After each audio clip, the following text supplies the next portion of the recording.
باقاعدہ جو کتاب ہدیہ مبلغین ہے اس میں کتاب شناخت نماز کے حوالے سے ایک روایت کو نقل کیا گیا.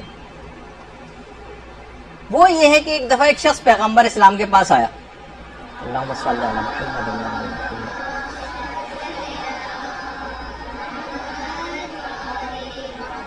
کہنے لگا یا رسول اللہ میں بہت مالدار شخص تھا، اب میں بالکل فقیر ہو گیا ہوں. پیغمبر نے کہا کیا تم نماز نہیں پڑھتے ہو؟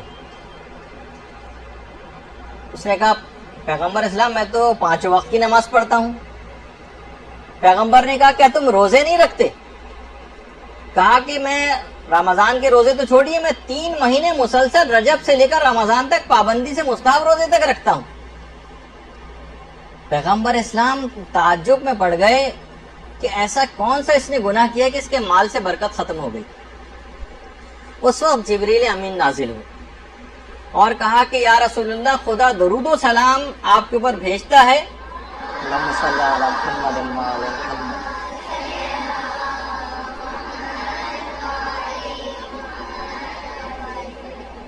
آپ اس بندے سے کہہ دیں کہ اس کا جو باغ ہے اس باغ کے اندر ایک گھونسلہ ہے چڑیا کا، اس گھونسلے میں ایک بے نمازی کی ہڈی کا ایک ٹکڑا موجود ہے جس کی نحوست کی وجہ سے تمہارے مال میں بالکل برکت ختم ہو گئی اور تم مفلس و نادار ہو گئے.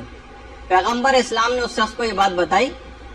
وہ شخص اپنے باغ میں گیا اور وہ عام طور پہ ہوتا ہے نا جانور کوئی نہ کوئی ٹکڑا اٹھا کر لے آتے ہیں کسی ہڈی کا، وہ اس نے گھونسلے میں سے نکال کر کسی دور جگہ پھینک کر آیا. اس کے اثرات بد دور ہوئے اور دوبارہ مال کے اندر اس کے برکت آنی شروع ہوئی.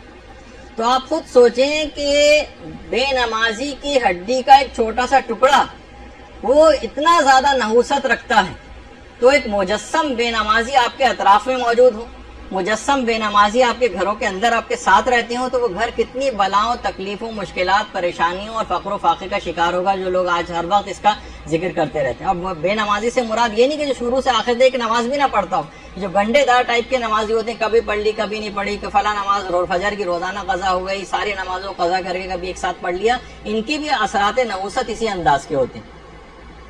تو اگر آپ نے خود اپنے آپ کو نمازیں ٹھیک بھی کر رہی، لوگ بڑے پریشان ہوتے ہیں جیسے اس نے آ کر کے میں 3 مہینے کے مستحب روزے بھی رکھتا ہوں، تمام نمازیں بھی پابندی کے ساتھ پڑھتا ہوں، کوئی واجبات اپنا چھوڑتا نہیں ہوں، پھر بھی میں مفلس ہوتا جا رہا ہوں.